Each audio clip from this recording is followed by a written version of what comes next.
Bueno, muy buenas tardes y bienvenidos a este tercer evento, tercer sesión del ciclo Learning from Denise, asociado a la exposición Traveling with Denise que hemos acogido en el colegio, el COAC de la demarcación de Girona.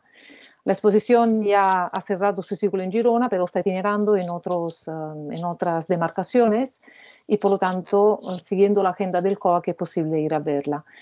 Como ya saben, por lo que ya se ha comentado en los otros conversatorios, Denise Brown ha repetido en muchas ocasiones que para ella el viaje y la fotografía son instrumentos para aprender y para proyectar, que es un poco la temática base de la exposición a partir de las 24 fotografías que se expone, pero hemos ampliado los campos de reflexión a partir de conversatorios temáticos y donde hay un tema clave que es el papel que juega la fotografía como forma de ver la ciudad y la arquitectura, que para Denise ha sido siempre una forma de aprender, como instrumento operativo de síntesis y de creación de la realidad y también como herramienta prácticas para proyectar. En el primer evento tuvimos el placer de contar con Jeremy Tenenbaum y Carolina Vaccaro, donde hablamos del viaje y la fotografía.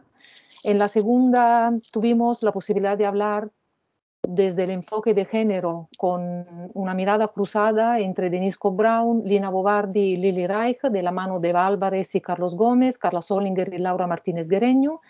Y finalmente hoy, y un inciso, estas grabaciones ya están disponibles en el canal YouTube del colegio.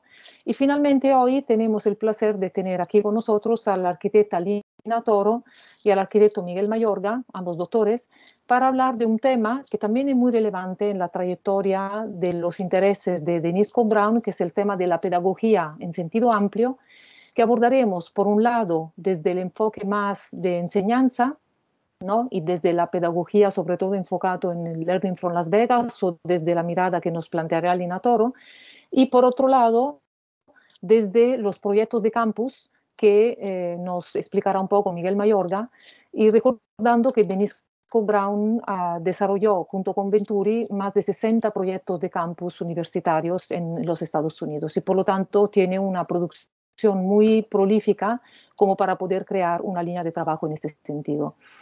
Finalmente acabaremos con una última mirada comparada a la relación entre calle y arquitectura, donde se enfatizará el papel proyectual de la mirada interescalar y donde nos acercaremos a la arquitectura y al edificio y a la idea de arquitectura urbana y de calle interior. Esto es en la última conversatorio que tendremos más o menos en un mes. Finalmente, antes de presentar a nuestros invitados, como siempre, quiero agradecer al COAC de Girona, sobre todo al presidente Marc Riera, a Silvia Mosquera, a Francesc Saro y sobre todo a José María Torra por la confianza en mi papel como cocomisaria y como organizadora de este ciclo de conversatorios. No olvidemos un tema importante, que todo el ciclo se enmarca en el tema El álbum del arquitecto y esta de Denise Brown es una de las exposiciones que se hacen en el marco de este ciclo que se está organizando desde hace los últimos 2 años. Aquí les paso rápidamente. Aprovechamos también para felicitar a Denise Brown, que cumplió 90 años este domingo, el 3 de octubre. Y aquí, sencillamente, un recordatorio de los eventos, aquí como los enlaces a lo que finalmente les he comentado que están disponibles online. Y venimos a Lina Toro y a Miguel Mayorga, se los presento rápidamente, un poco repasando un poco sus currículums. Lina Toro es arquitecta colombiana por la Universidad Politécnica Bolivariana de Medellín, máster en arquitectura reconocido por el Ministerio de Educación y Ciencia en España del 2007 y también doctora en proyectos arquitectónicos avanzados por la Universidad Politécnica de Madrid con una tesis denominada Aprendizaje de Las Vegas y Made in Tokyo, Pedagogía y Dibujo del Proyecto Arquitectónico, leída en 2021. Es profesora de arquitectura en la Escuela Técnica Superior de Arquitectura de Madrid y de la Escuela de Arquitectura de Diseño EA University y finalmente del Campus Creativo en Valparaíso de la UNAB. Lina Toro fundó el 2+1 Arquitectos, un despacho junto a Ignacio Borrego y Néstor Montenegro, y sobre la oficina Lina Toro desde 2014. Ha sido premiada en más de 30 concursos de arquitectura y entre sus obras destaca Entre bastidores, No solo un lavadero de coches en Madrid, Centro de Servicios Sociales en Móstoles, también en Madrid, o 102 viviendas en Carabanchel, en Madrid también. Su trabajo ha sido reconocido con varios premios y publicado en revistas muy prestigiosas como el Croquis, Domus, etc. También destaca su trabajo como investigadora. Ha sido Research Fellow de la Real Academia de Bellas Artes de San Fernando en España, con la Fundación Arquia, entre 2018 y 2019, y también Visiting Scholar en Colombia con el proyecto Pedagogical Conversation Facing the Unexpected Future of Architecture in Higher Education, donde participó en una serie de diálogos con Momoyo Kajima, Joan Ockman y la misma Denise Brown. Por otro lado, les presento también a Miguel Mayorga Cárdenas, una gran casualidad que ambos son colombianos. De hecho, esto es como una circunstancia que antes de aquí abrir, como lo comentábamos. Doctor en Gestión del Territorio y Máster en Proyectación Urbanística por la UPC, arquitecto por la Universidad Nacional de Colombia en Bogotá y también por la Escuela de Arquitectura de Reus en 2014. Profesor del Departamento de Urbanismo y Ordenación del Territorio de la ETSAB UPC y colabora también con la Universidad Oberta de Cataluña, con la Escuela SER del Colegio de Arquitectos y es consultor internacional y ha sido asesor urbanístico del área de Ecología, Urbanismo y Movilidad del Ayuntamiento de Barcelona en 2015. Es codirector del estudio Mayorga Mas Fontana Arquitectos, con sede en Barcelona, y del CityFob Urban Lab, también en Barcelona, desde donde trabaja e investiga sobre estrategias urbanas y de movilidad desde la visión de la sostenibilidad y con el uso de datos y nuevas tecnologías. Por otro lado, desarrolla proyectos de espacio público y de integración, adaptación y mejora de equipamientos y entornos educativos como escuelas, institutos y universidades, y también proyectos de rehabilitación de vivienda y diseño de proyectos expositivos. Ha sido invitado en varias universidades y entidades en España, Portugal, Italia, Francia, Estados Unidos y muchos más sitios en América Latina, y su trabajo ha sido premiado y reconocido en bienales de arquitectura y paisajismo en varios concursos internacionales. Estoy muy agradecida por vuestra presencia aquí. Yo creo que será muy interesante contar con vuestras miradas comparadas en esta idea, ¿no? de mostrar esta visión tan abierta y polifacética de la arquitecta Denise Brown. Y por lo tanto, dejo ya espacio a Lina Toro, aquí dejo de compartir, y sobre todo un poco la dinámica del conversatorio, dejo de compartir. Será que, bueno, Lina Toro nos ofrece como su mirada, después yo invitaría a Miguel a hacer un comentario, pregunta para que haya un mínimo de diálogo entre ellos dos, entonces sigue Miguel, Lina hace lo mismo y yo intentaría hacer como un balance y un conversatorio más libre al final. Nada más, de nuevo gracias y adelante Lina. Estupendo, muchas gracias María Pía por la presentación, muchas gracias por la invitación y muchas gracias por ponernos a conversar a Miguel y a mí sobre Denise. Voy a compartir pantalla, entiendo que se está viendo ya. Entiendo que se ve la diapositiva completa. Ahora, perfecto, sí. Sí, la entera, ¿no? Muy bien. Pues muy bien. Bueno, como decía, ¿se oye bien? Porque yo oigo un poco entrecortado. ¿Se oye bien, verdad? Sí, se te oye bien. Bueno, se oye bien. Muy bien. Bueno, sí. Es complicado atomizar toda la pedagogía de Denise en este espacio, pero bueno, voy a hacer el esfuerzo. Y quise llamar a esta presentación la importancia de la circunstancia, pedagogía de Denise Scott Brown, por varias razones que iré desarrollando a lo largo de mi conversación. Pero me gustaría decir que particularmente me interesó esta mirada de Denise porque llevo enseñando 12 años proyectos arquitectónicos, y segundo porque como arquitecta soy observadora del mundo y no solo de la academia, ¿no? Entonces, en este sentido, veo cómo la educación no termina de adaptarse o entender las nociones de circunstancia o acontecimiento que nos gobiernan, ¿no? Y porque estas ideas, estos conceptos, está claro, ¿no? que empiezan a ser evidentes y determinantes para la enseñanza, sobre todo el proyecto arquitectónico, y digamos que esta tesis la desarrollo en mi trabajo doctoral, que podéis encontrar en el repositorio de la Escuela Técnica Superior de Arquitectura, ¿no? En resumen, ¿por qué es tan importante la pedagogía de Denise Scott Brown hoy? ¿No? Con la frase "yo soy yo y mis circunstancias", Ortega y Gasset sintetizó la creencia de que los seres humanos no pueden ser aislados de estas circunstancias, ¿no? Esto queda claro, ¿no? Para él, los individuos y las sociedades no están desconectados de su pasado. Esto quiere decir que para conocer una sociedad debemos conocer primero su historia. Hasta aquí todo claro de nuevo. Sin embargo, hacemos referencia a algo que llamamos naturaleza humana. Y en la actualidad, cientistas sociales como el economista Thomas Sowell o el psicólogo Steven Pinker evocan a Ortega y Gasset argumentando que en nosotros hay más que lo simplemente biológico, ¿no? Que nuestras acciones no son el resultado de una inmutable naturaleza humana, sino de la interacción de nuestra naturaleza con conductas culturalmente generadas y que están sujetas al cambio. Bien, yo estuve investigando sobre Denise Scott Brown por más de 3 años, y por lo pronto quise iniciar la jornada con estos fragmentos tan bonitos de mis viajes a Filadelfia y a Nueva York, cuando fui a los archivos de Penn, cuando fui a visitar en 3 ocasiones a Denise, y posteriormente para hacer una estancia, como mencionaste, María Pía, en Colombia, investigando en el Library sobre todos mis temas, ¿no? Y en honor, bueno, le llamé como el Ruchet, ¿no? En honor a Denise y a esta fotografía en movimiento. Bien, para empezar me gustaría contextualizar que mis estudios sobre Denise, concretamente su pedagogía, que es para lo que me habéis invitado hoy, ¿no?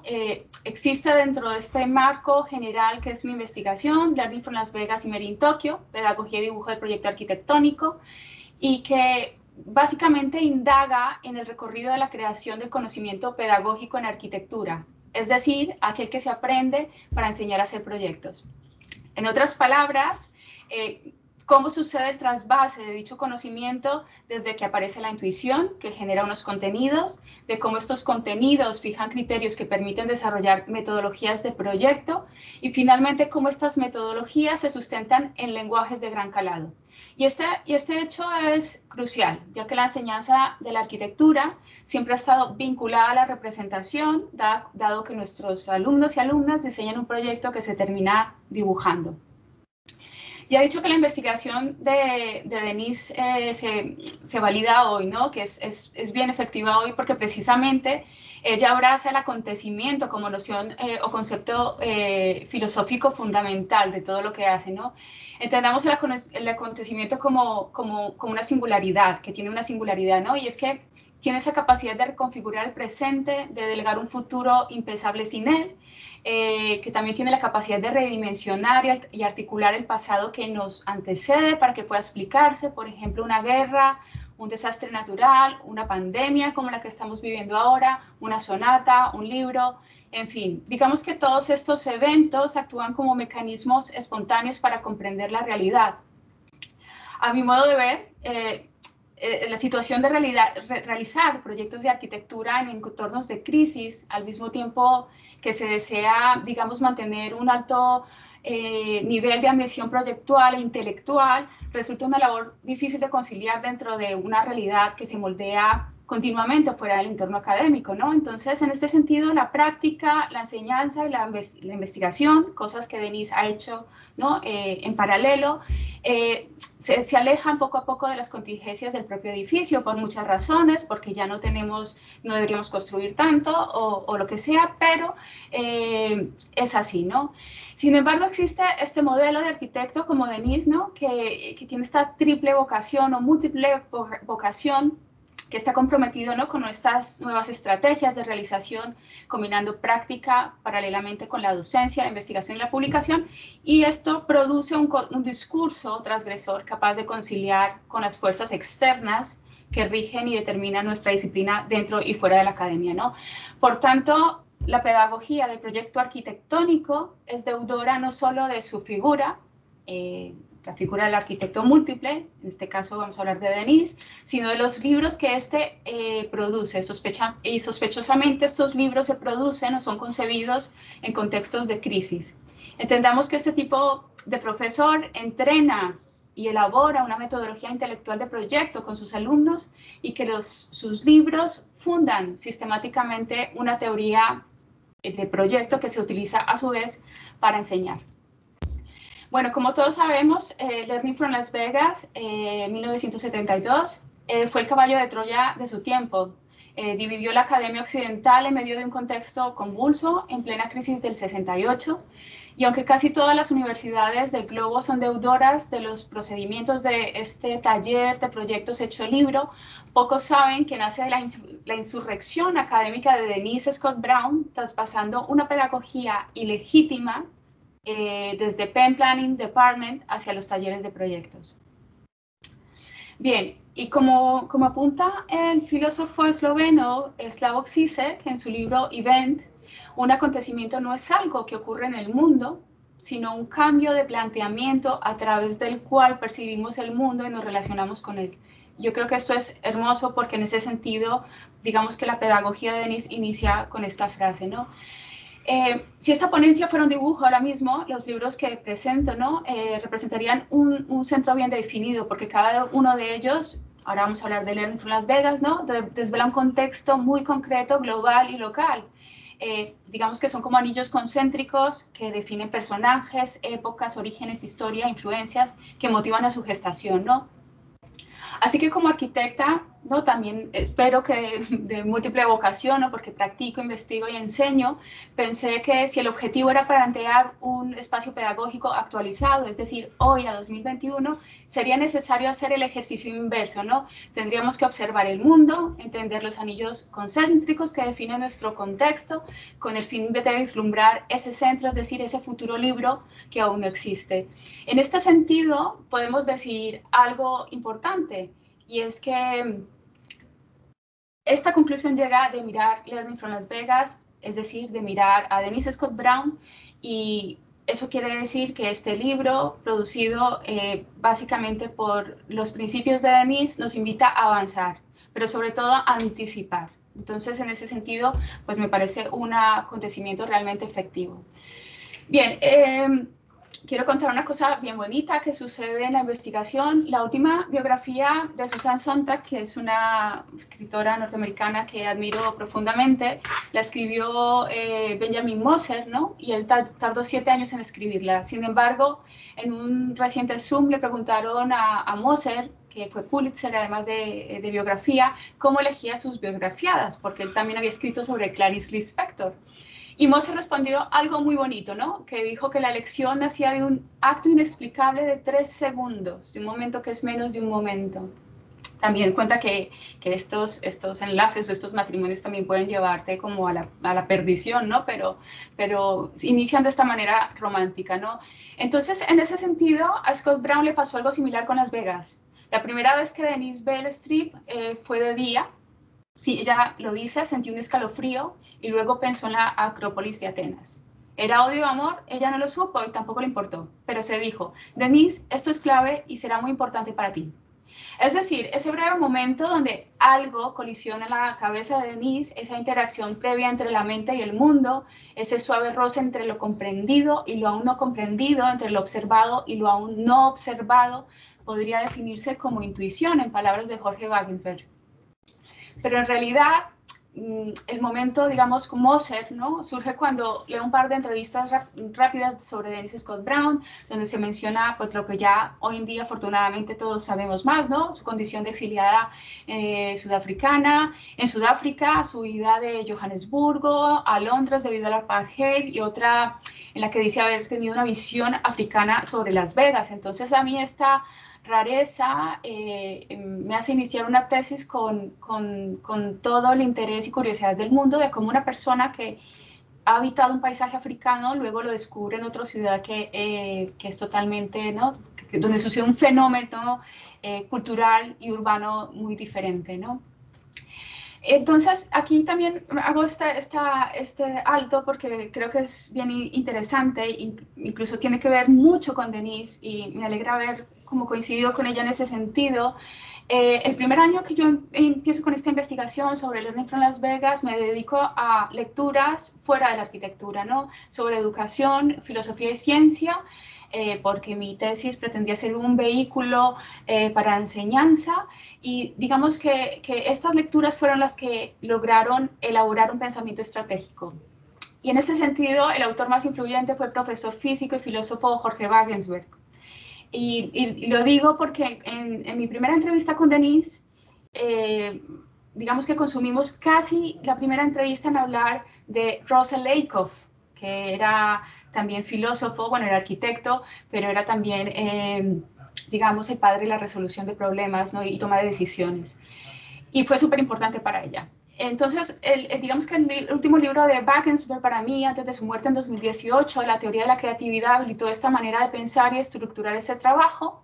Y de él aprendí básicamente que el proceso de fabricar nuevo conocimiento se apoya en 3 elementos fundamentales: el contenido, el método y el lenguaje. Y de allí la idea de dividir, ¿no? La genealogía pedagógica que os voy a presentar hoy en 3 paradas de conocimiento. Mi interés, sobre todas las cosas, era rastrear esta genealogía editorial, que presentara esos libros que según Scott Brown, Venturi, Kajima y Tsukamoto, gestaron el pensamiento de Learning from Las Vegas y de Made in Tokyo. Y rápidamente hago un guiño a Made in Tokyo porque dentro de mi tesis doctoral es, digamos, el sucesor de Learning from Las Vegas. Es el libro que toma la batuta de Learning y alentará al futuro libro ese que no existe que mencionaba al principio, ¿no? Entonces, aquí se ve interesante en esta imagen, se ve el antes, el durante y el después de cada publicación y en paralelo se muestra además la producción editorial de sus autores en la franja inferior, ¿no? Y ambos gráficos entreven dos situaciones muy llamativas.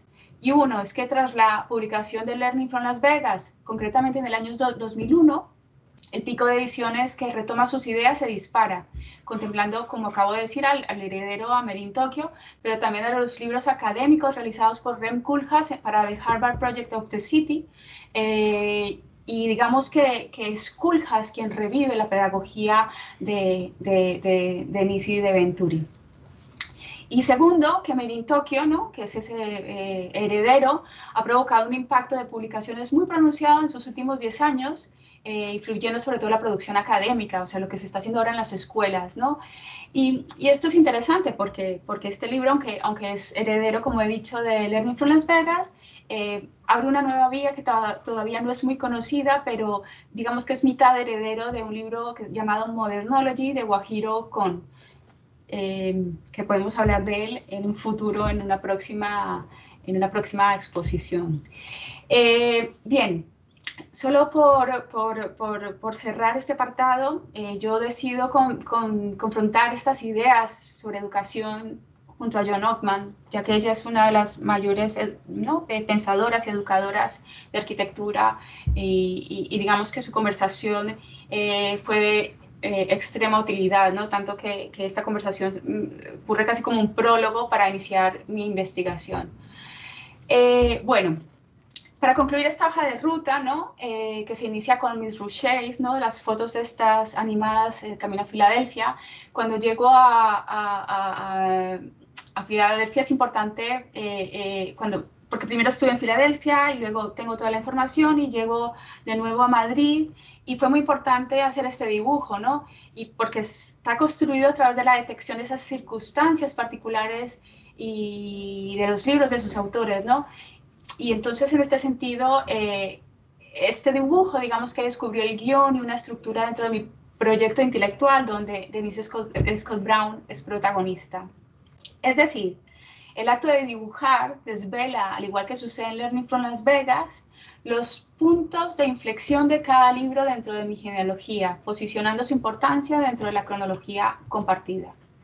Y en el dibujo, cada franja pertenece a un libro, y a su vez cada una de ellas se divide en dos, ¿no? El contenido, o sea, los hechos definitorios de sus autores, Y aquí pues, vemos la primera parada, ¿no?, que hago yo en este recorrido genealógico, que llamo la intuición como generadora de contenidos, el inicio de una genealogía, y está dominada por la isla de color rosa, y descubrirá el pensamiento subyacente de ambas publicaciones. Aquí cobra vital importancia la figura de Denise Scott Brown.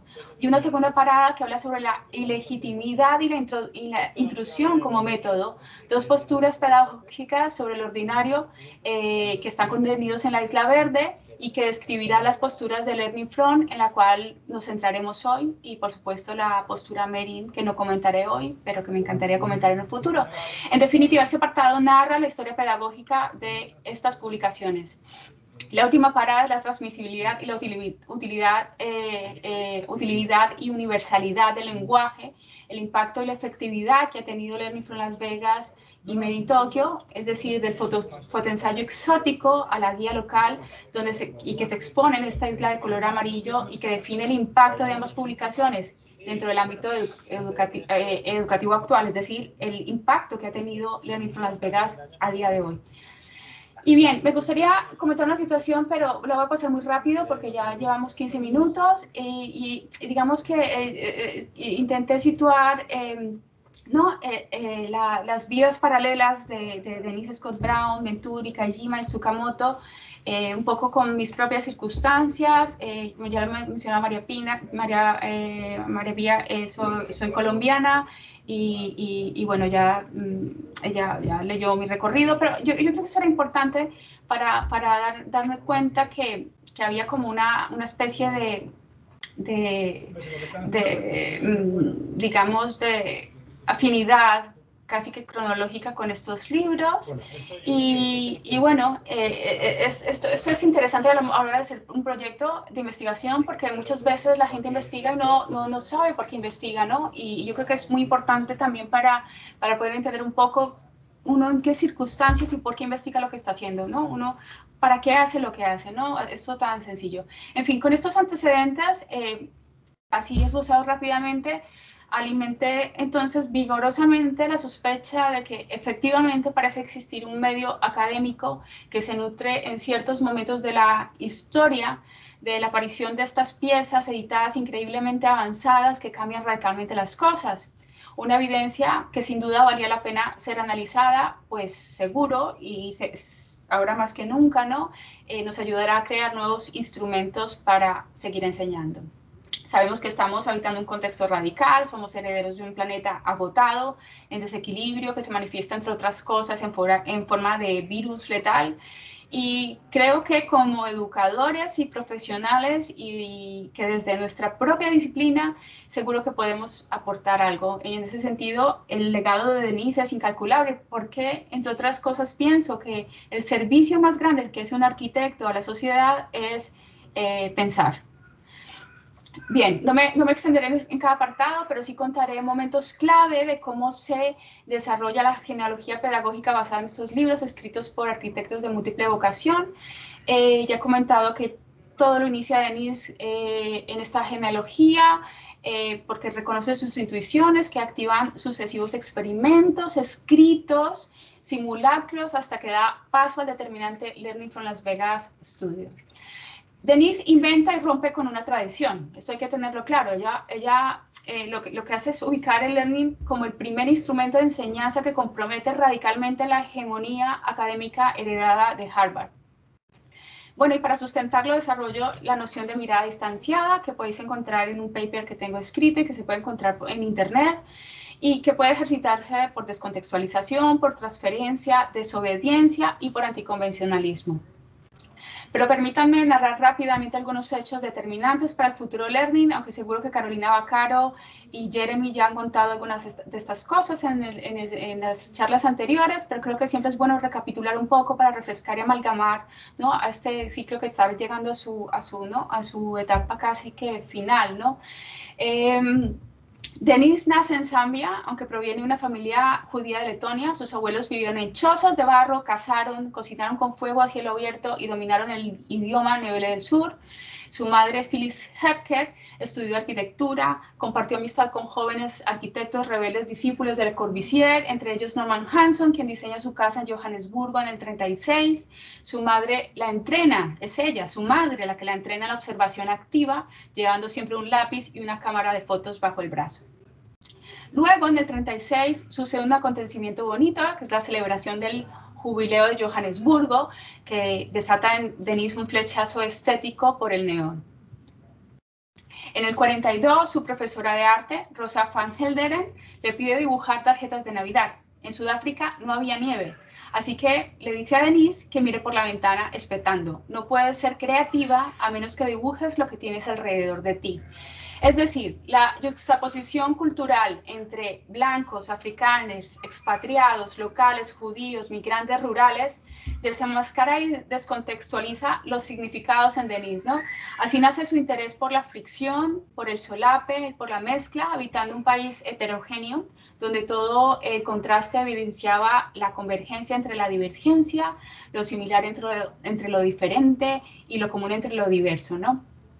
Así su mirada sobre lo cotidiano, digamos que se amplifica, ¿no? Que así inicia ya a crear esta pedagogía, deslocaliza la mirada, que es una situación muy buena para hacer proyectos de arquitectura, y se sitúa en una escala, digamos, más amplia y compleja, ¿no? Y ahí nace lo que ella llama de observación desprejuiciada.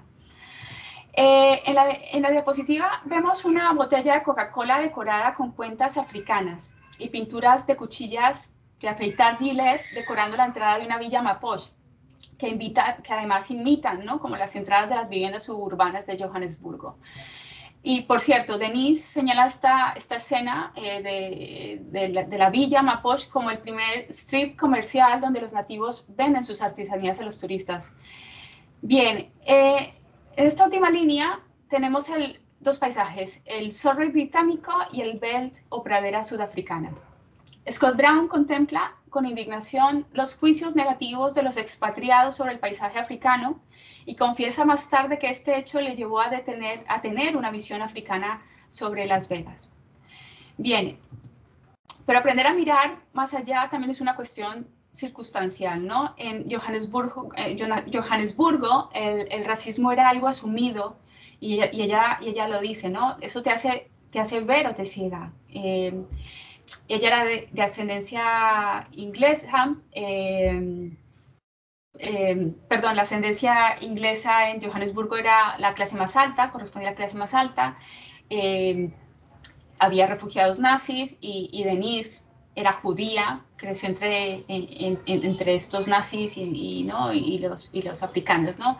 Entonces, digamos que la contradicción no nazis, los que habían huido de la barbarie del nazismo. Entonces la contradicción más grande de los judíos en Sudáfrica fue que huyendo de la persecución colaboraron claramente con el apartheid, que es algo que a ella le sigue pesando muchísimo y lo comenta en cada una de sus conversaciones, ¿no? En esta segunda línea vemos que en el 52 Denise viaja a Inglaterra para continuar los estudios en la Architectural Association, como todos ya sabemos, y ella es espectadora del movimiento Back in Anger Generation, ¿no? que junto al Independent Group, ¿no? Moldean las ideas de la nueva objetividad retomadas por Allison y Peter Smithson, cosa que cala súper fuerte en ella.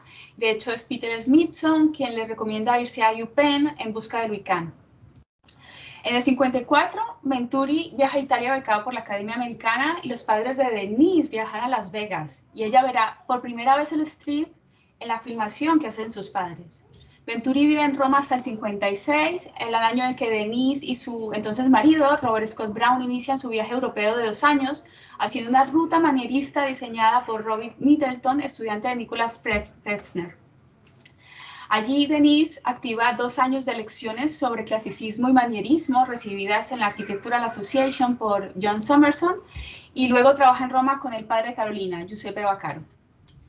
Y esta coincidencia en el tiempo a mí me parece bellísima, porque me gusta pensar que este es el hecho definitorio de la preposición from del libro, tal y como aparece en la portada de la primera edición, From Rome to Las Vegas, Quizás Venturi y Scott Brown emulan un viaje compartido que jamás hicieron juntos. Bien, esta imagen es bien importante. Los Scott Brown continúan tomando fotos sobre la cultura popular y los billboards entre Italia y África, y en el 57, antes de viajar a Estados Unidos, ellos dos hacen esta foto que a mi modo de ver lo resume todo. Ella y su primer marido, Robert Scott Brown. Cuando la veo, yo veo el strip de Las Vegas. Esta es la tienda Five Roses, es una tienda de carretera en Natal, KwaZulu, que anuncia té de Inglaterra, Coca-Cola de Estados Unidos, vende bicicletas y mantas de Manchester, tejidos del Reino Unido, de Europa del Este y de Japón. Todo en esa tiendecita. Bien, entonces me gustaría apuntar sobre todo que Learning from Las Vegas reaccionó de una manera única a su propio contexto, ajustando los procedimientos adquiridos por los planners de UPenn para retar, actualizar y vincular el conocimiento hacia las preocupaciones del presente, ¿no? De ese presente, de ese 68. Bien, la pedagogía Learning From nace en las aulas, exclusivamente en las aulas, como ya se ha dicho, de la insurrección académica de Denise, transfiriendo esta filosofía y estos métodos de los planners de UPenn hacia la arquitectura, cosa que molestó muchísimo a los arquitectos. Y aquí la revolución pedagógica que ella enfrenta en UPenn es la que genera este libro, ¿no? Y para este capítulo, en fin, para toda esta investigación, me gustaría mencionar que han sido indispensables las contribuciones de Nicolás Kurodi y del profesor Enrique Walker en su libro The Recordings. Bien, siendo arquitecta, ya por la Architectural Association, Scott Brown concluye un máster en City Planning en UPenn. Posteriormente imparte docencia junto a figuras determinantes como Herbert Gans y David Crane. Venturi ya enseña en UPenn desde el 57 y ambos se conocen en una reunión del faculty, perdón. Venturi fue el único de Penn interesado por los planteamientos pedagógicos de Scott Brown, que pretendían crear un híbrido imaginativo y responsable, en palabras de ella, ¿no? Y que aumentara el rendimiento en los talleres de proyectos. Así que llevando talleres por separado, Venturi y Scott Brown lograron conectar teoría y diseño, cosa que fue absolutamente transgresora, ¿no?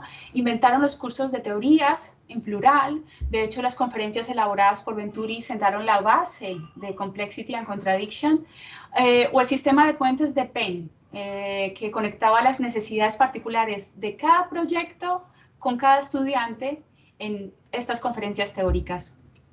También propusieron los Venturis programas de investigación basados en una formulación de preguntas únicas exclusivas de cada proyecto, ¿no?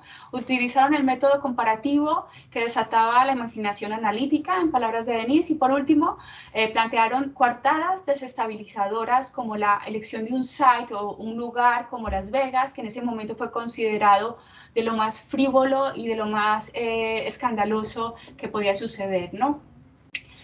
También es importante mencionar que en el año 61 ocurren 3 hechos muy importantes. Primero, Denise Scott Brown ejecuta el West Philadelphia, su primer studio strip, sola.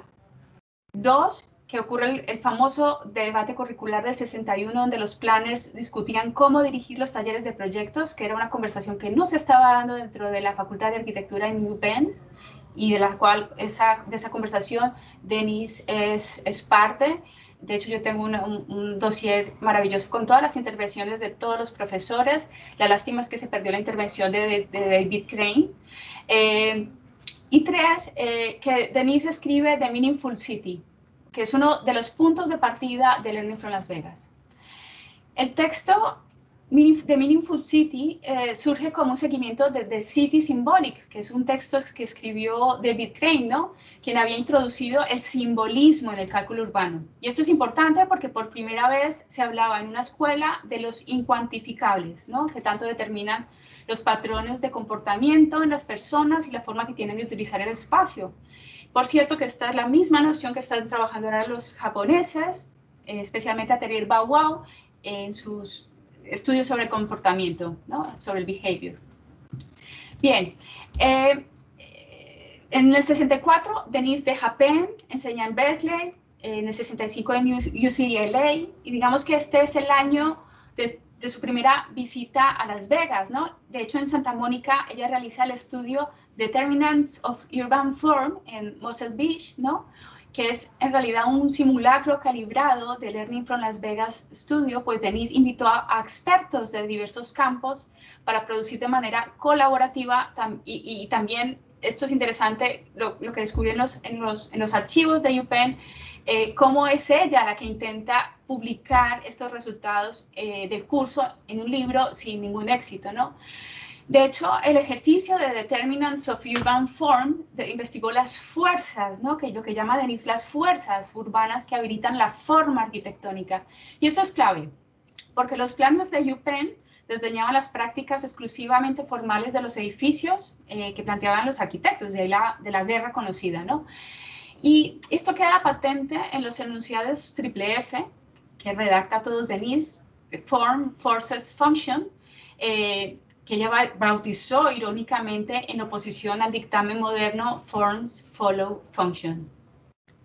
Bien, en el 66 Venturi publica Complexity and Contradiction in Architecture, y en el 67 los Venturi hacen su primer study strip juntos en Rice, y posteriormente parten a Yale, donde realizan el segundo.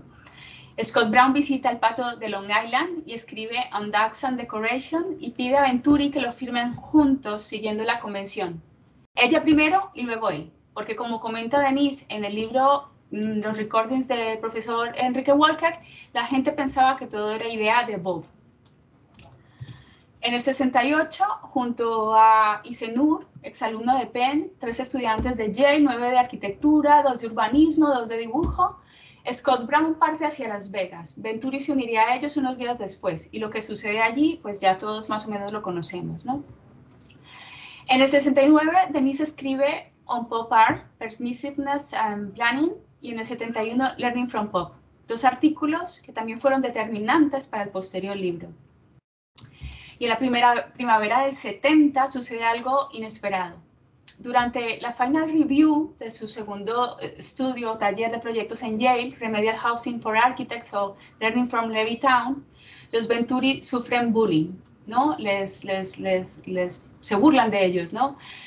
Como comentó Venturi a Beatriz Colomina, ellos habían olvidado de cuánto despreciaban los idealistas, los suburbios, ¿no? Y un grupo de estudiantes de Columbia empezó a abuchearles desde la audiencia, ¿no? Robert Stern, que por entonces era estudiante en Yale, y Vincent Scully, que era miembro del faculty, se marcharon y les dejaron ahí tirados, ¿no? Entonces los Venturi olvidaron que lo que estaban haciendo era absolutamente impopular y que no gustaba nada. Y en el 72 ya publican 2 años después el Learning from Las Vegas. Bien, tras Levittown, la prometedora pedagogía, ¿no? Learning from, se vio desprestigiada, ¿no? Por un grupo académico prejuicioso y digamos que se echó a andar huérfana en forma de libro, y como se ve en el dibujo, los Venturi se alejan de la docencia y se centran en la práctica y la escritura desde la oficina. Y bueno, y esto considero que ha sido una pena, porque hasta allí muere y no es hasta los 90 que Koolhaas la retoma. Bueno, pero para cambiar un poco el tono de esta pedagogía frustrada, os traigo una miscelánea curiosa del archivo físico de Penn, ya para terminar, que custodia 142 cajas, como las de arriba a la izquierda, del estudio, del taller Learning from Las Vegas y del libro, ¿no?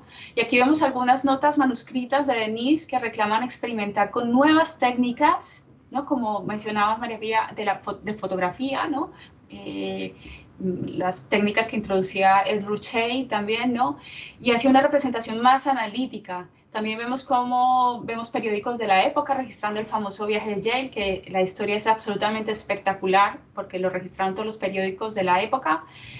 Y en esta diapositiva vemos una lista de personas involucradas en el taller. Y esto también dice mucho, ¿no? De esta visión de Denise y Venturi de cómo lograban amalgamar diferentes tipos de pensamiento rompedores en la época, entre ellas la del maravilloso Morris Lapidus, que poco se habla en las escuelas de arquitectura, el Ruchey, ¿no? Del que tenemos aquí su dirección, o del escritor Tom Wolfe, que fue central, como sabéis, para la gestación de Learning from Las Vegas. Y vemos listas de gastos, los dibujos típicos que se hacen durante una llamada telefónica. En fin, los Venturi guardaban todo, ¿no? Desde informes de tráfico hasta revistas del momento. Aquí vemos la Life, ¿no? Donde aparece Dalí alimentando la vida Dollars, con el que le bautizó Breton. Y aquí vemos algunos de los trabajos de los estudiantes, de los múltiples trabajos, porque ya como sabéis el Learning from Las Vegas está dividido en capítulos, y la verdad es que son unos trabajos realmente espectaculares. También hay encuestas de los alumnos cuestionando cada taller, en fin, súper completo. Entonces, ya por terminar, ¿por qué el interés de seguir mirando lo banal, lo cotidiano, lo hallado, lo denostado y lo existente? Pues sinceramente creo que es porque esta pedagogía descubre un modo de operar de la arquitectura que es capaz de transformar en oportunidad proyectual situaciones que jamás han sido proyecto de esta, ¿no? Es decir, que nos obliga a pensar, que nos desfamiliariza lo conocido y que nos obliga a ser, como palabras de Sontag, ¿no? A ser contemporáneos, ¿no? Que no como aquello que marca el calendario, sino como aquello que convive con esa capacidad de atizar, ¿no? la curiosidad y de sostener la sorpresa, y sobre todo desestabilizar las certezas e ingenuidades, ¿no? Que es algo que a Denise Scott Brown le ha obsesionado siempre y le sigue obsesionando. Muchísimas gracias.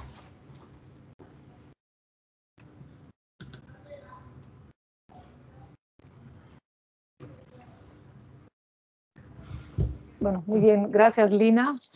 Muy intensa y muy completa tu presentación. No sé si, Miguel, quieres establecer ya directamente un diálogo entre vosotros y yo intervengo al final. Bueno. Hola, Lina. ¿Qué tal, María Pía? Pues sí, efectivamente, que estoy muy sorprendido de la cantidad de información y de cómo las has organizado y sintetizado, que en realidad es esto, ¿no? Precisamente lo que es apasionante detrás de una figura como la que encarna Denise es que esconde una rebeldía, ¿no? Pero es una rebeldía totalmente justificada por una mezcla, ¿no? Tú precisamente cuando comentas esto ¿no? Es difícil desligar su forma de ver las cosas de su propia vida personal, de sus experiencias, de sus viajes, y de ahí todo ese interés que le da tanto actualidad, ¿no? Efectivamente, viajar en esa época era más difícil. Ahora el mundo se ha hecho más pequeño. La gente viaja con una facilidad mucho más tremenda, ¿no? Y bueno, y la información viaja más rápido. Y claro, el poner en orden todas estas ideas y sobre todo no darle, decir, mostrar ese background, mostrar de dónde venimos y para dónde iríamos con Denise, ¿no? Porque lo más bonito de los que hemos investigado sobre Denise es que nos sucede eso, ¿no? Es como una sinergia que se genera alrededor y que como que nos identificamos con muchas cosas, ¿no? Yo creo que los he explicado con toda la pasión necesaria y demostrada, ¿no? ¿Cierto, Lina? Sí. Y claro, bueno, la idea era poder ahora hacer un medio debate o algo, ¿no? No sé. Pero claro, lo único que me salen es como, digamos, una serie de líneas o de puntos de contacto dentro de ese discurso que has planteado, ¿no? Sí.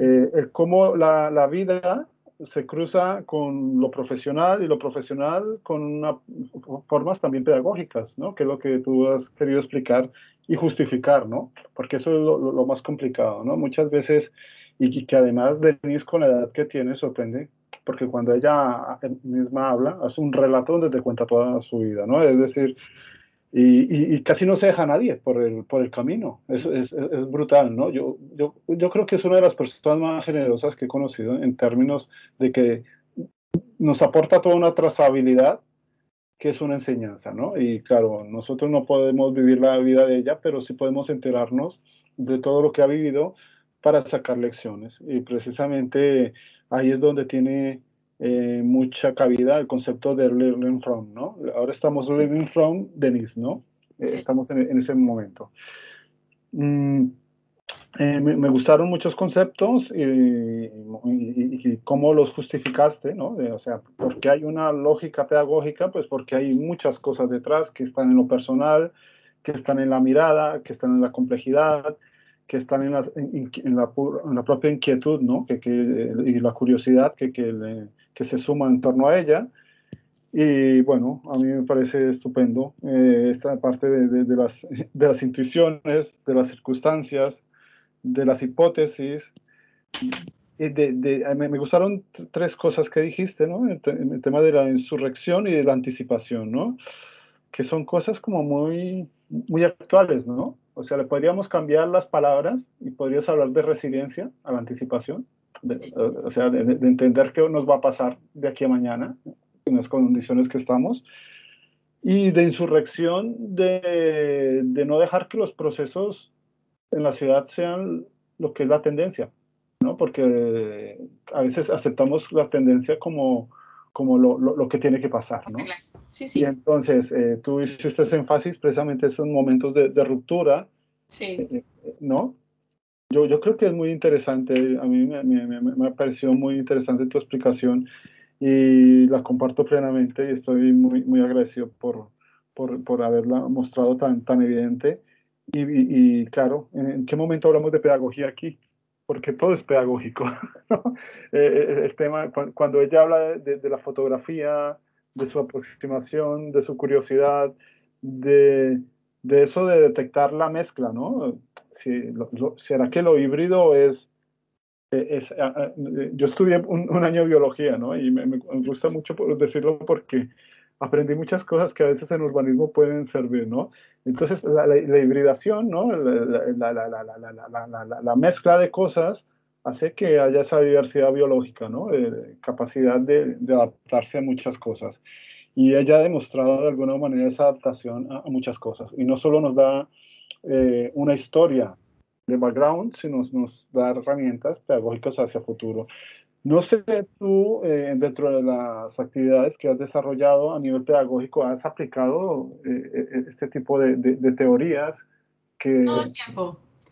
Todo el tiempo. Y además fue muy bonito porque cuando yo llego allí, yo voy allí como profesora, sobre todo, ¿no? Y como intentando, ¿qué saco yo de esta tesis? Sobre todo para aplicar a mi gente, ¿no? A mis alumnos.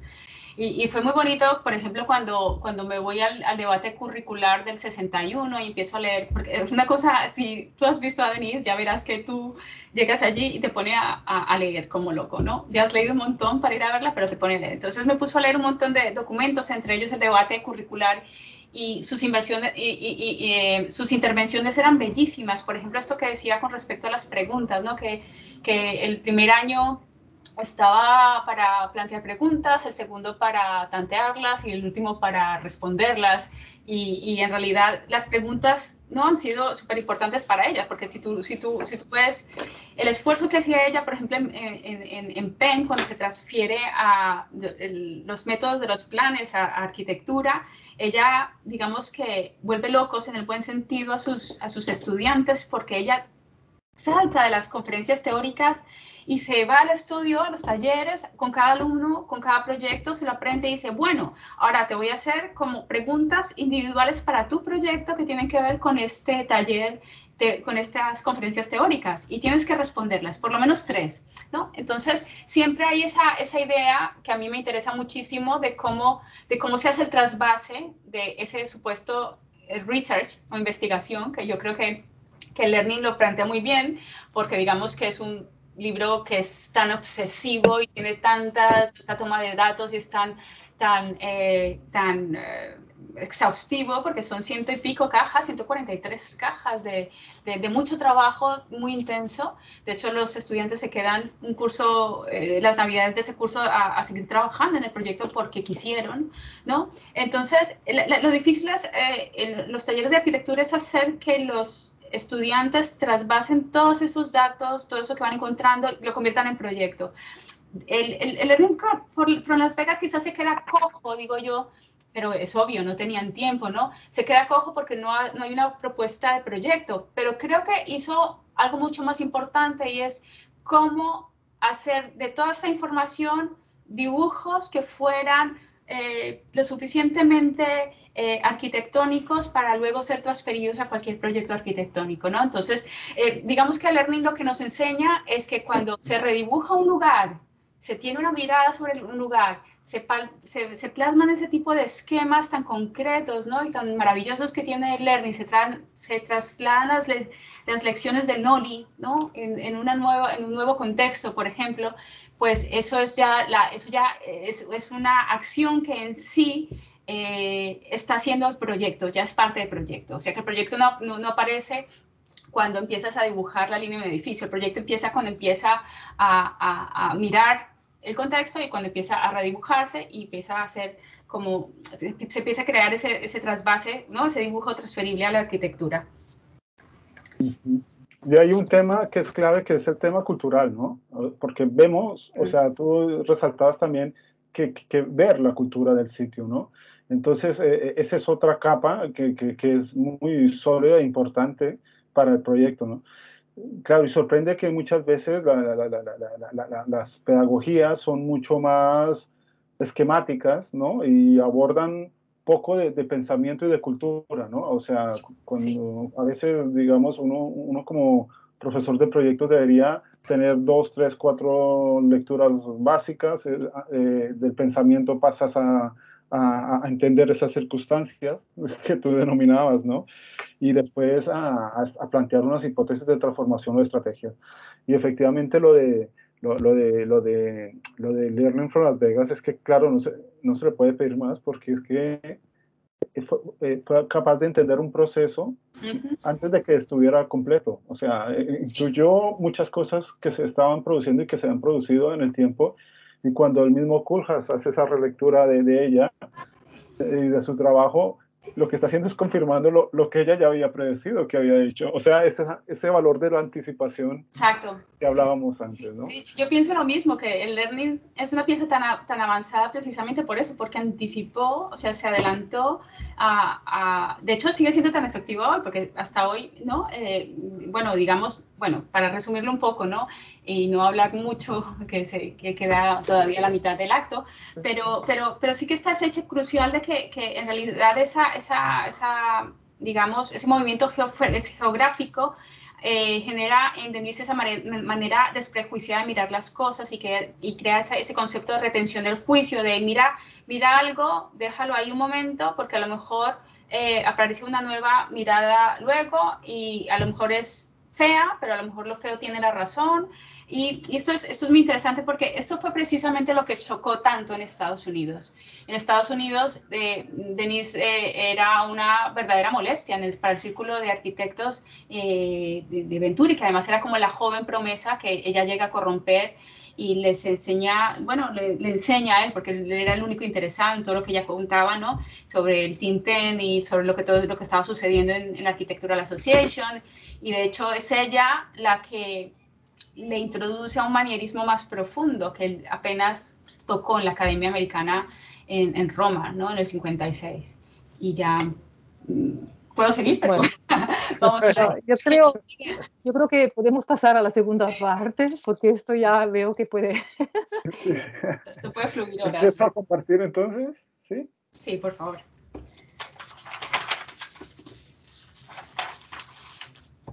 ¿Se ve? ¿Sí? Sí. Sí. Bueno, a ver, yo no voy a ser tan prolijo como Lina. Vamos que ha mostrado toda una tesis doctoral dedicada a ella. Lo que vamos a mostrar aquí es un trabajo, de alguna manera, de unos aprendizajes. Es decir, ahondar un poco y mostrar, evidenciar algunos métodos, algunas referencias, algo que hace parte de un background que era el que explicaba Lina, pero que de alguna manera podemos puntualizar en algunas cosas, ¿no? Es decir, es muy difícil transmitir a veces a los alumnos, o si estamos hablando en términos pedagógicos, de cómo mirar las cosas, ¿no? Entonces, a veces hay que puntualizar muy pocas cosas y ese es un esfuerzo que estamos haciendo. Esto es una investigación que llevamos haciendo con María Pía Fontana desde hace mucho tiempo y bueno, llevamos haciendo también algún tipo de exposiciones y de trabajos y demás, pero hay una cosa que nos deja sorprendidos. Y es que, claro, se habla mucho de Learning from Las Vegas, pero no se habla mucho de los campus. Y resulta que Denise, además, precisamente nos une en esta conversación de hoy el tema pedagógico, ¿no? Y el tema pedagógico a través de los campus tiene esa doble lectura, ¿no? No podemos hablar de Denise como aparte de su vida personal y toda la mezcla que vivió y toda esa complejidad frente a una forma de ver las cosas, pero tampoco podemos aislarla, ¿no? de su vida como profesora universitaria.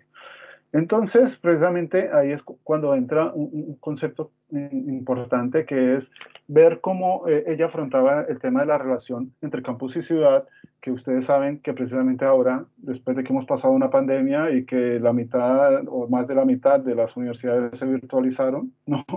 Y ahora estamos más o menos a medio vapor tratando de volver a la presencialidad, pero es lo que decimos siempre, ¿no? Las enseñanzas que nos deja Denise no son para el momento, sino son para mucho más allá. Efectivamente, lo que destacamos es una forma de trabajo, ¿no? Esa mirada que ella tiene, tantas cosas, cualidades y complejidades que se encierran en torno a ella y que ella de alguna manera también comparte con su entorno, ¿no? Hay cosas, digamos, que a veces, yo personalmente he trabajado y he estudiado con los ingenieros de caminos y con los arquitectos. Entonces, y después he trabajado con geógrafos, también bastante reconocidos aquí en Barcelona y demás, e incluso con algunos economistas y con otros perfiles. Entonces, eso también, de alguna manera, ha hecho que nos unamos a esa mirada interdisciplinaria de Denise, ¿no? Que sorprende, ¿no? Cuando precisamente Lina explicaba que se encontraba con un sociólogo, Denise explicaba que cuando llegó a Pensilvania le interesaba inscribirse en el curso de computación, en el curso de diseño de redes de tránsito. Bueno, análisis de redes de tránsito y todas estas cosas, ¿no? Entonces uno dice, pero qué complejidad, ¿no? Qué personaje que le gusta tanto una cosa como le gusta la otra, ¿no? Entonces, esas ideas, aquí podríamos más o menos sintetizarlas en dos palabras, ¿no? Hay un estudio mucho que tiene que ver con lo que hablaba precisamente Lina, ¿no? Del NOLI. El NOLI visto como de verdad, ¿no? El NOLI atendiendo a la morfología y a lo que se enseña mucho a los arquitectos de entender el espacio y sus proporciones, pero también aparece algo que es la topología, es decir, cómo visualizar las relaciones sobre el espacio. Y entonces estos son los esquemas que nos gusta mostrar mucho con María Pía, y esto es un estudio de Denise, el de inicio de un college. Y entonces démonos cuenta arriba cómo las calles están representadas en su ancho real, ¿no? Esas líneas blancas, y hay unos edificios y están las plantas bajas de los edificios. Entiende que los edificios no son públicos y privados, sino que hay espacios colectivos, lo mismo que hace Noli cuando nos muestra Roma, ¿no? que nos hace una planta, nos regala una planta de Roma donde los espacios de acceso público conviven con la calle, con los parques y con las plazas, ¿no? Esto está muy bien. Y después, pues, ¿cómo pasamos a ese dibujo de abajo que nos muestra las relaciones topológicas? Es decir, hay sitios donde la gente quiere estar más, hay espacios donde se reúnen más las personas, hay esos enlaces, esos linkages, ¿no? Esas conexiones, y de repente un campus que estaba tan planificado y organizado como lo de arriba, pues termina siendo más parecido a lo de abajo, ¿no? Y eso nos anticipa, ahí estamos hablando otra vez de anticipación de Denise, de esas visiones que vienen muy manejadas por la parte de los ingenieros. Hay un ingeniero que se llama Gabriel Dupuy, que ha escrito un libro que se llama El urbanismo de las redes, y precisamente nos habla de que hay distintas redes que se superponen, distintas formas de relación y estructuras de relación que se superponen en el espacio, que muchas son físicas, ¿no? Como ese nivel primero que vemos aquí en este esquema. Hay unas que se empiezan a virtualizar, a partir de las relaciones propias que se dan entre lugares, zonas y sus conexiones, y hay otras que ya están a otro nivel, ¿no? Entonces, si seguimos viendo los muy bonitos dibujos, la otra cosa que tiene Denise y que explica mucho es que estaba apasionada por las formas de representación, ¿no?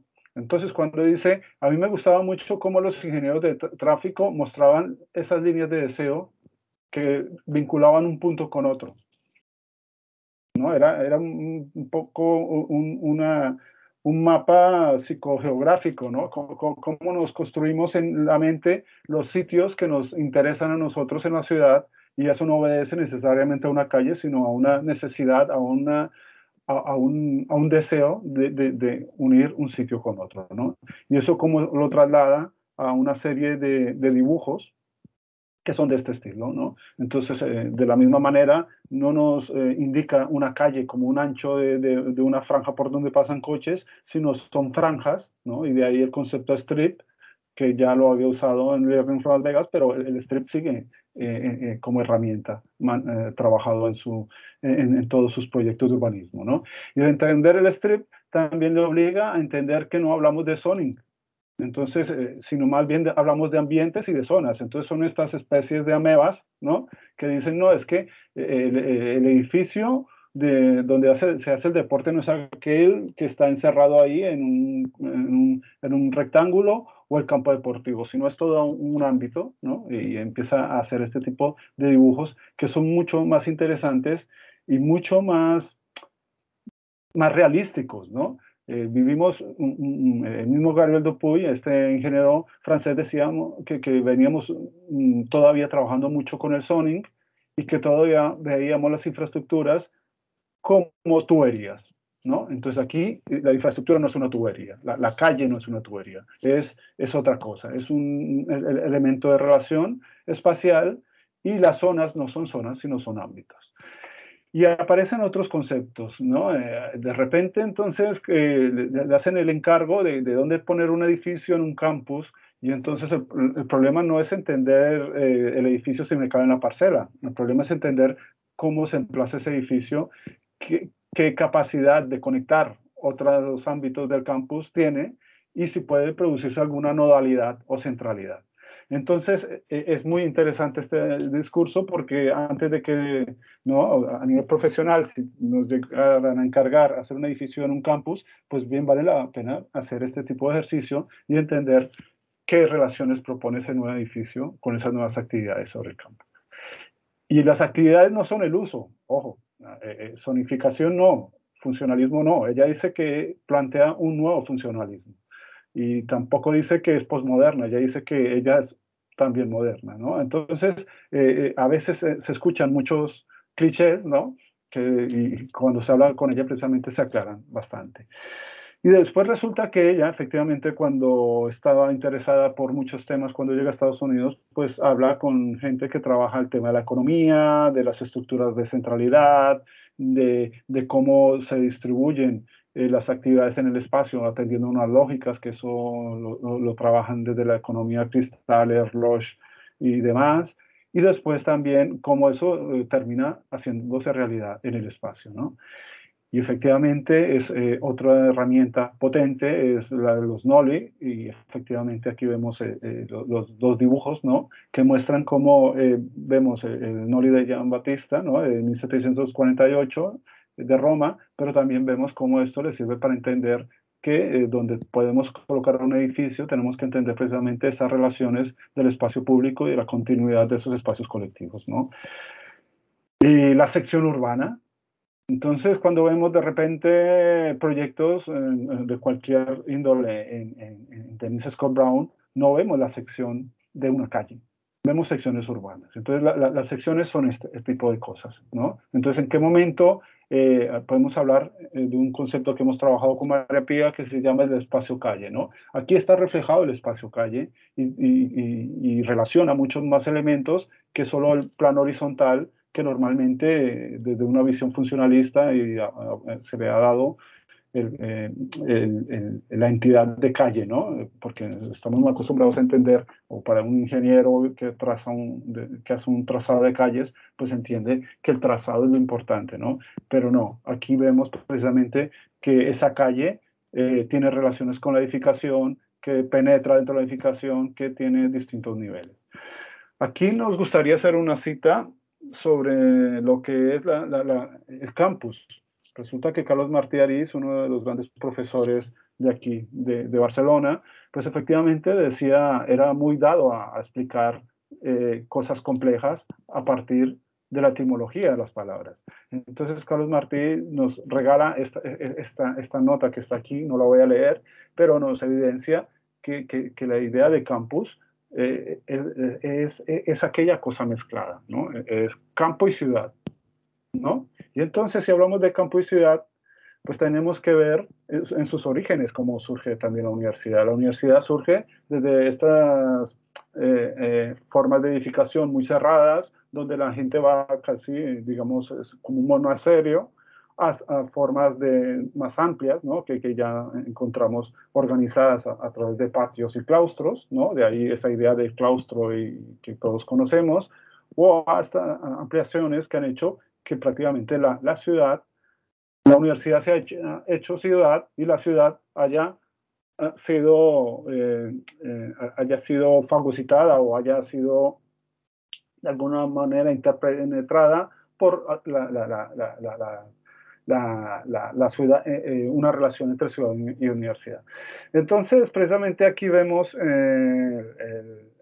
la propuesta que se hacía en la Universidad de Virginia, que Thomas Jefferson, pues precisamente tenía esta idea de campus, ¿no? Se puede decir que desde aquí es el momento en que la idea de campus, que nosotros más o menos conocemos como campus más heredado, como concepto que compartimos, es esto, ¿no? Una serie de pabellones organizados en torno a un espacio y con unos edificios representativos, y esa es la idea de campus que tenemos, que ha ido evolucionando poco a poco, que tenemos desde esta imagen que es muy bonita, que nos muestra precisamente cómo es esa relación de campo y ciudad con esa ciudad que es la universidad, ¿no?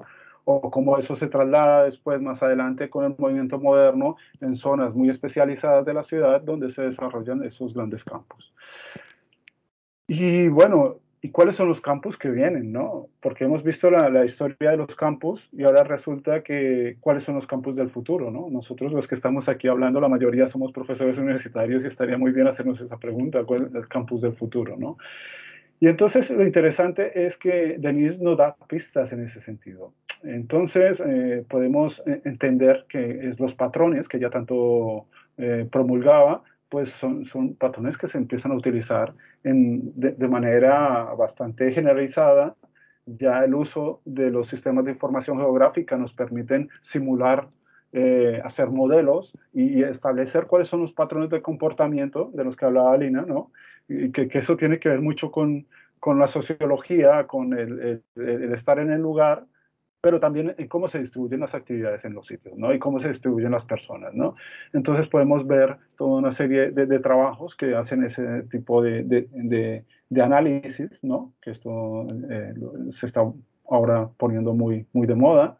O también la idea de entender la problemática del campus dentro de hipótesis, ¿no? Por ejemplo, este es el Smart Campus de Málaga, donde un grupo de trabajo que se llama Ecosistema Urbano de Madrid, pues establece que a lo largo de un bulevar podemos entender que podemos articular un campus universitario, ¿no? Entonces aquí estamos mezclando un poco la idea de franja street, ¿no?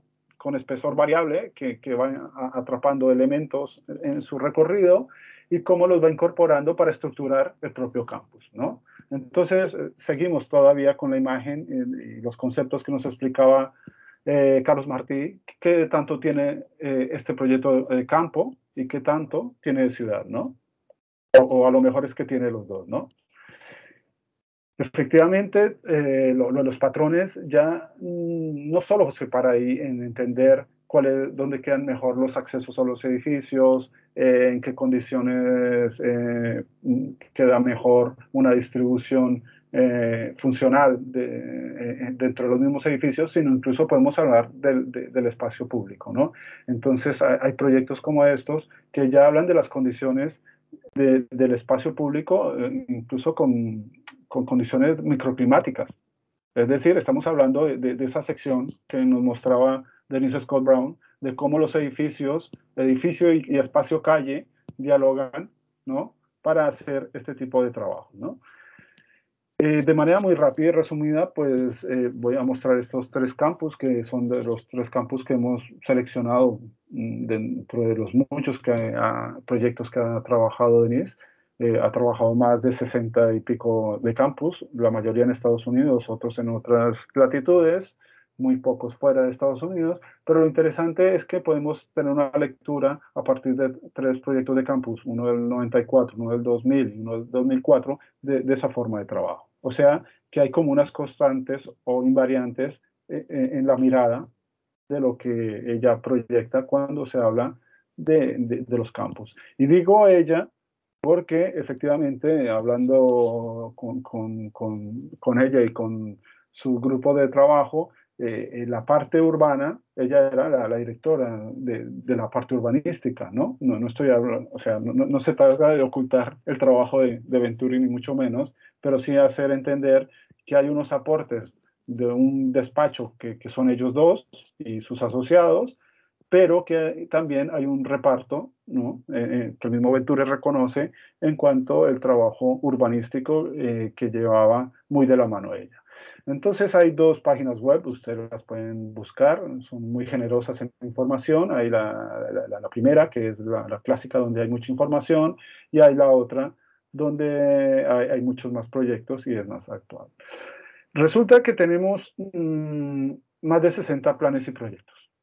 Ustedes podrían entrar y ver todas las fichas organizadas de todos estos proyectos. Entonces, después de ir mirando, pues aparecían cosas muy interesantes y ahí me apunto a lo que decía Lina antes sobre la hipótesis, ¿no?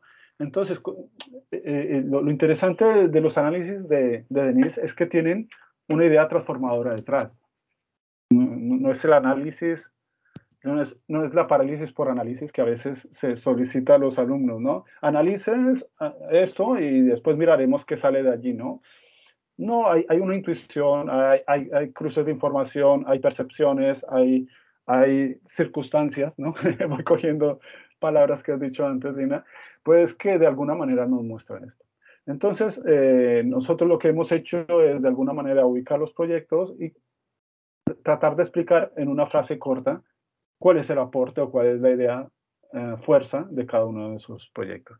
Efectivamente, si vamos a ver la propuesta del campus de Pensilvania en Filadelfia, vemos estos espectaculares dibujos, ¿no? Espectaculares, lo digo porque esto se hacía a mano, ¿no? Aquí hay una contabilización de los flujos vehiculares, de los flujos peatonales, de la intensidad de la actividad, ¿no? Estos círculos negros que encontramos acá, de todo eso que tiene que ver con las topologías, ¿no? Porque las topologías que vienen muy de la ingeniería nos explican la intensidad y dimensión de los flujos. Y podemos tener calles que miden lo mismo, pero resulta que esas calles que físicamente miden lo mismo en sección, pues se usa más una que otra. Y llegar a eso es un esfuerzo que tenemos que hacer desde la arquitectura que no es fácil, ¿eh? Y ella lo tenía muy por la mano, ¿vale? Entonces aquí precisamente muestra esto y tiene un trabajo interescalar donde va mostrando la relación de los espacios verdes, la problemática de que ella entiende que hay un corazón de ciudad que es importante que se relacione con la universidad, y de ahí que parta de esa idea, de esa franja urbana que intenta reconectar el campus con la zona central de la ciudad, ¿no? Entonces, ahí hay todo. Para llegar a esta idea, se necesitó hacer todos los mapas anteriores, ¿no? No es que yo de repente me levanto y digo, ay, qué bueno conectar esto con esto y ya está. Es encontrar todos todas las herramientas y los instrumentos para ello. Entonces, básicamente es entender este espacio verde y ver precisamente cómo se conecta y demás.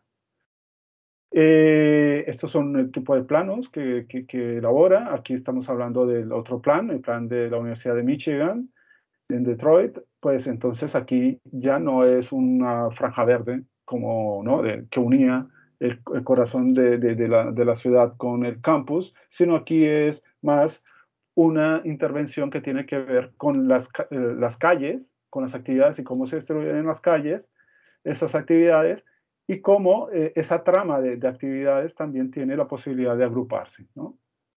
Entonces, este es el proyecto que ella plantea, o que desde Venturi y Scott Brown se plantea, y es precisamente que podemos colocar un edificio en unas condiciones específicas que nos ayudan a conectar. Este es el edificio que ella termina proponiendo acá, o que ellos terminan proponiendo acá, pero se dispone de una manera que establece una conexión. Y tiene que ver con esto, ¿no? Entonces, con esa lógica de entender las líneas, de los enlaces, las continuidades urbanas que se quieren potenciar y que no tienen que ser obedientes con las calles, sino con las relaciones, ¿no? Esas dos cosas son muy distintas. Y de ahí aparece no solo la propuesta del edificio con esta configuración, que termina siendo esta, sino también un proyecto de una calle que se está de aquí. Entonces hay esta lógica de estudiar precisamente la localización del campus y sus correlaciones, sus nodos de actividad y demás, pero también a escala de calle, pues establece que podemos tener un bulevar, una calle principal que es incluso temática, que nos hace entender que hay un ámbito que es aquí el de las ciencias, pero de repente tenemos un ámbito que es el de las artes, ¿no? Entonces, es más, vamos más allá de la zonificación. Y se entiende que hay que agregar en el análisis toda una serie de elementos que potencian esas ideas. El tercer proyecto es este, de Providence Brown University. Y claro, aquí también aparecen cosas muy interesantes. Si habíamos visto los campus en relación más o menos lejana al centro, pues aquí resulta que estamos ya prácticamente en una trama, ¿no?, que es esta, una trama urbana muy, muy ordenada, muy organizada, donde aparece un campus y donde precisamente la hipótesis es cómo darle vida al campus y cómo entender lo que ella muchas veces ha explicado, que la educación va más allá de las aulas. Es decir, es necesario integrar el campus o la universidad con la ciudad. Y entonces aparecen todo este tipo de esquemas donde de manera estratégica se van colocando algunos laboratorios en esquinas que van favoreciendo puntos de encuentro. Es decir, espacios que son capaces de constituir una red distribuida de usos y actividades para revitalizar la vida del campus. Entonces aquí tenemos todo esto, ¿no?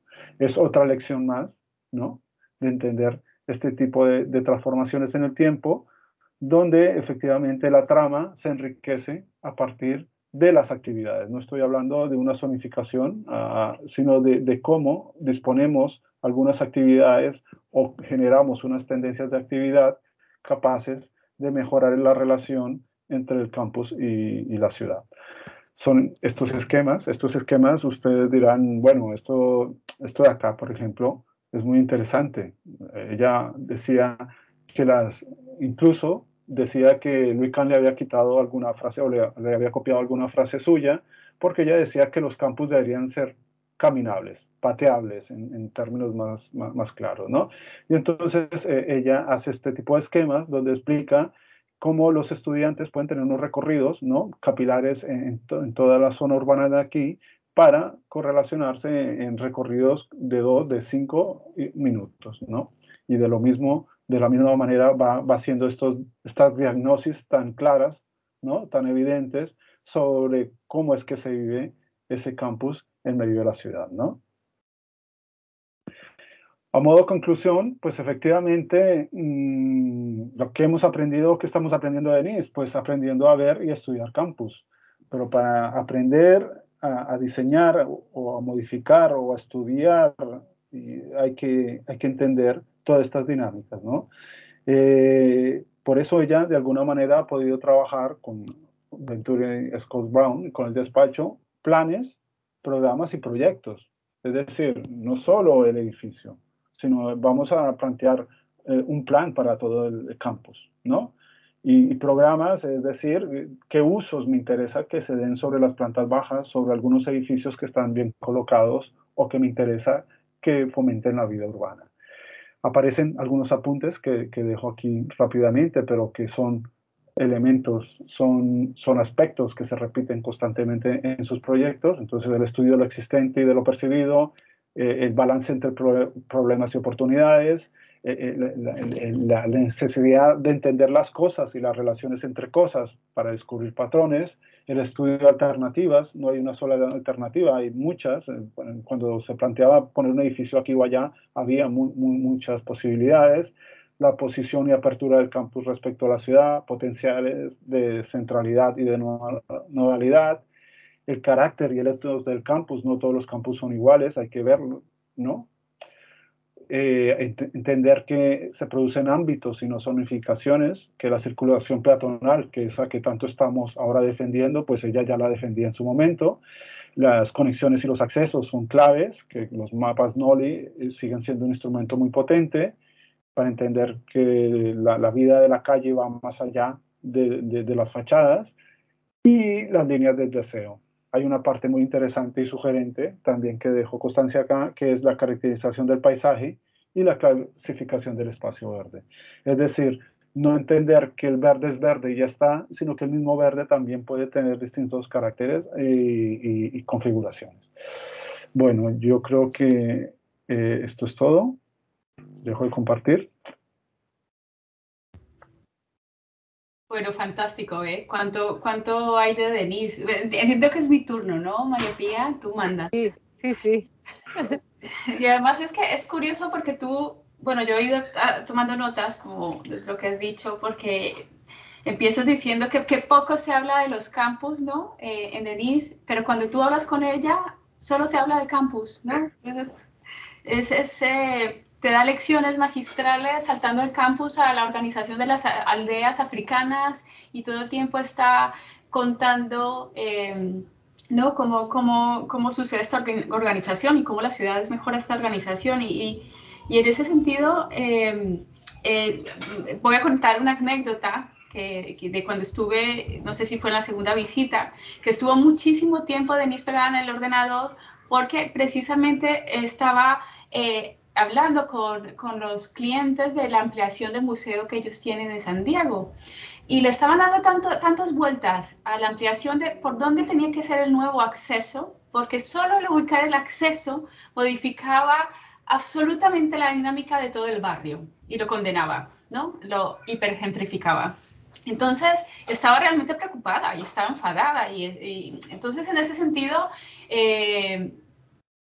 yo creo que esa es su aportación más radical, ¿no? El hecho de entender, como decía antes, ¿no? Que la arquitectura, el urbanismo es un servicio, ¿no? Y se hace pensando, no haciendo zoning, ¿no? Entonces ahí solo quiero recalcar esto que comentábamos antes, y bueno, que tú lo has dejado bastante claro de cómo entender el urbanismo como el anti-zoning, ¿no? Como esos patrones de comportamiento, ¿no? Donde esa forma, esas fuerzas y esa función están por encima de la forma así que la función, ¿no?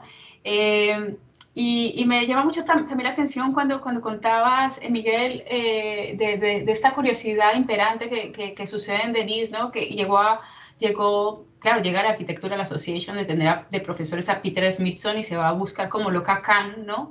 Resulta que Kant no le enseña porque está en arquitectura y le dice, no, métete ¿no? con Herbert Gans y David Crane, ¿no? Que ellos te forman, y ellos son muy buenos también, ¿no?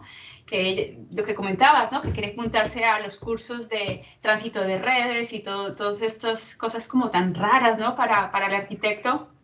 Y eso es una facultad indispensable, creo, para la vida, pero sobre todo para hacer arquitectura y pensar la ciudad, ¿no? Porque esta persona estaba queriendo apuntarse a esos cursos, ¿no? De tránsito de redes, de cómo funcionan las redes de una ciudad, pero es que a la par estaba leyendo a Tom Wolfe, que recordemos en su momento, Tom Wolfe era, ¿no? Estaba totalmente metido en el nuevo periodismo, o sea, ¿eso qué quiere decir? Que es un periodista que se sube a su coche, que se va hasta Las Vegas y que hace entrevistas, o sea, que es periodista de trinchera, ¿no? Entonces, él hace un artículo para Esquire y de hecho, digamos que es Denise la que está esperando a que saque, ¿no? Su próximo libro, donde en realidad, pero es en realidad un artículo de Esquire donde él desvela este fenómeno urbano, esto que está sucediendo. Entonces, de todo lo que cuentas, Miguel, me encanta esto que has dicho, ¿no? Como, vale, está diseñando 60 campus en todas partes, pero en cada uno de ellos se encuentra esa particularidad. Y además es muy importante que cada uno de ellos entiende como sus partes y cómo funcionan, ¿no? A su vez como un todo, casi como un organismo único y diferente, ¿no? No sé, así me gusta entenderlo, porque cuando mostrabas todos esos dibujos, claro, todo esto es antes de todos los programas y las herramientas que tenemos hoy en día, ¿no? Porque es que esos dibujos también lograban plasmar lo que no se puede cuantificar, que yo creo que ese sigue siendo como un aporte enorme, ¿no? En la arquitectura o del arquitecto, del urbanista, el ojo, la mirada del arquitecto. Y me gustaría alegar que esos planos son absolutamente científicos. O sea, son como los dibujos de Ramón y Cajal antes de que pensaran en el microscopio, ¿no? Que si Ramón y Cajal no se pone a dibujar eso y luego a los 50 o X años sale el microscopio, pues nadie le cree, ¿no? Pero descubre, ¿no? Las neuronas y todo esto. Entonces, esto es fundamental porque todo eso nace precisamente de esa observación. Y como última observación a tu charla, que creo que ha sido fantástica, hoy en día se habla mucho de lo que es interdisciplinar y cómo no sé si es interdisciplinar. En la época de los 60 hubo muchísimos grupos interdisciplinares a morir y parece que pasaron de largo y no les miramos. Yo creo que es importante mirarles, ¿no? De nuevo, porque yo creo que la aportación, una de las aportaciones más grandes que tú venías diciendo es que Denise en realidad estaba metida en la arena no solo con los arquitectos, sino cuando estabas hablando del tipo de verde, estoy recordando uno de sus enunciados de un taller de proyectos en el año 82, bellísimo, en el parque principal, el Sky Cool en Filadelfia, donde se mete allí, habla con el ayuntamiento, los que llevan la gestión del parque, con el jardinero que lleva todo, en fin, a su vez a sus alumnos les hace leer cómo todos los poetas han descrito a través de los poemas ese parque en específico. Es decir, es un pensamiento, de nuevo, lo que tú decías, vale, estudia tránsito de redes, pero está leyendo a Tom Wolfe, que era en su momento, ¿no? El Michel de Houellebecq de ahora, ¿no? Y ahora, ¿no? Hace estos dibujos tan operativos, tan científicos, pero es que además conversa no solo con arquitectos y urbanistas. Una cosa que me encantó es, de nuevo, hablando con ellas, fue descubrir a Russell Lakoff, ¿no? Que digamos que es este arquitecto, pero que es filósofo y al final se convierte en el padre de la teoría de los sistemas, ¿no? Y la resolución de problemas. Y yo, si puedo decir algo en esta intervención en general, miremos a Lakoff, porque de hecho, bueno, Jim Venturi me escribió a los días a darme varios links de charlas de él que están por YouTube. Él falleció hace poco, pero ha sido una aportación muy importante en este pensamiento scottbrowniano. Yo creo que merece la pena leerse, y en ese sentido voy a contar una anécdota bastante bonita viendo esos, bueno, de hecho Russell Lakoff, bueno, está Russell Lakoff, está Walter Isaac, que era economista también de Filadelfia, ¿no? Que supongo que también te habrá hablado mucho Miguel de él. Está Donald Schoen, en fin, Donald Schoen es el que desarrolla el concepto de Learning Society que estamos viviendo hoy, ¿no? Hoy en día, y que tanto habla Marina, José Antonio Marina y que hablaban Ken Robinson y todo, bueno, todos los educadores que están hoy, ¿no? Como escribiendo el fenómeno educativo.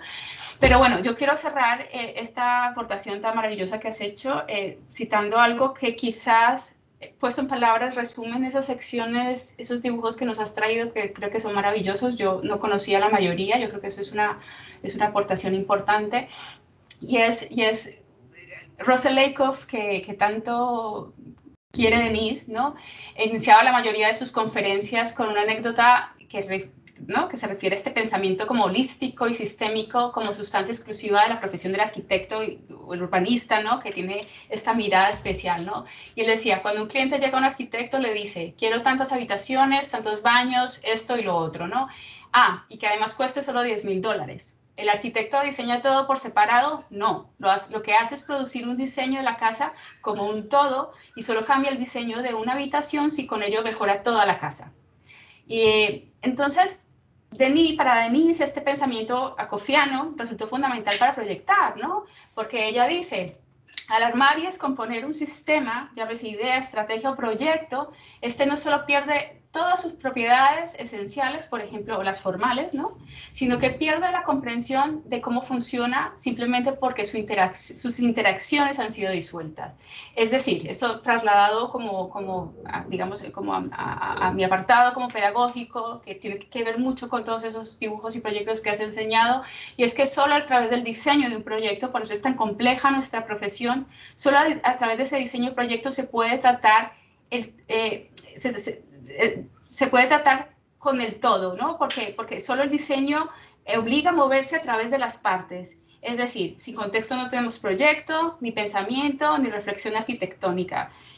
Entonces, esta complejidad de saber mirar las partes, ¿no? Independientes, ¿no? En cada uno de sus diagramas, ¿no? De cómo es un campus, cómo funciona, qué es actividad y qué es uso. Y luego entender que todo esto es un sistema es lo realmente complejo, y lo realmente complejo es ofrecer ese proyecto que termina siendo la traducción de toda esa complejidad de esos diagramas, ¿no? que nos has enseñado, que no son diagramas que simplemente representan como una idea, son diagramas absolutamente científicos, quiero insistir. Y eso me parece increíble, ¿no? Ahora, hoy en día, ¿no? Con tantas herramientas que tenemos, casi son más valiosos aprender a analizar de esa manera, ¿no? Que tener tantas herramientas a disposición. Sí. Bueno, yo creo que aquí podríamos seguir realmente hasta el infinito. Yo creo que ha sido muy bonito. Bonito es una palabra un poco vacía, puede ser, pero muy enriquecedor, yo creo, de parte de ambos, y esta búsqueda de esta complejidad. Yo quiero enfatizar unas palabras que yo creo que han salido. La primera que todo, que Denise todavía nos puede enseñar muchísimo, es decir, la gran actualidad absoluta de su enseñanza, lo que estamos descubriendo. Yo creo que hacen falta, porque ha habido unas cosas que se han hablado mucho y que todos sabemos. Yo creo que por ahí ha salido el tema, ¿no? Ella misma no se definía posmoderna. Todavía hay este tópico, ¿no? Hay que investigar en ello. ¿Por qué, no? ¿Por qué empezaron a ser denominados posmodernos cuando, en sus palabras, ¿no? Creo, Lina, lo hemos leído todos, yo me considero, ¿no? continuadora de la modernidad, ¿no? Entonces, siempre esta búsqueda de equilibrios, palabras contrapuestas, yo creo que todos han ido hablando de parejas de cosas, ¿no? Esta mirada comparada, esta articulación de temas, el buscar el equilibrio de contrastes, el no buscar la sencillez, sino la complejidad, pero para llegar a una unidad. Yo creo que esta es siempre la dificultad o la idea que tenía ella. A mí me ha llamado mucho la atención una cosa que has comentado tú al principio, Lina, que es el tema de la intuición, es decir, que hay como una aproximación hiperanalítica al trabajo, al proyecto y a la pedagogía, pero a la vez la base está siempre en la intuición, que es la que finalmente, ¿no? nos basamos los arquitectos en el momento de proyectar. Es decir, que no es análisis, la intuición está siempre ahí, el análisis sirve para comprobar. Y un tema que creo que ha salido de manera transversal de la representación y del dibujo, yo creo que merecería, no lo vamos a hacer, pero un conversador específico solo sobre el dibujo en Denise Brown. Yo creo que eso merecería un tema aparte, porque el dibujo no es solo su forma de dibujar, sino su forma de enseñar y cómo los estudiantes también aprenden a dibujar y qué es el lenguaje, ¿no? a través del cual nos expresamos los arquitectos. Ahí, bueno, lo ha repetido muchísimo y efectivamente es un tema que muestra la teoría de los sistemas y la resolución de problemas, que es un tema hipercontemporáneo. Es decir, hay unas palabras como la trazabilidad, la insurrección, el anticiparse a los tiempos, el trasvase de información. Hablamos tanto de qué significa investigar en arquitectura. Yo creo que Denis nos lo enseña sencillamente con su forma de ser. Entonces me viene a mí en la cabeza qué es el modus operandi, el modus vivendi. Es decir, Denis opera tal como vive. Entonces es súper interesante ver cómo lo que es el trabajo, lo que es la profesión y lo que es una forma de vivir acaban fusionándose y de alguna manera, ¿no? Su forma de pensar acaba siendo también su forma de ponerse en el mundo, ¿no? Creo que tú también lo habías dicho, estar en el mundo, pero también proponerse como arquitecta integral.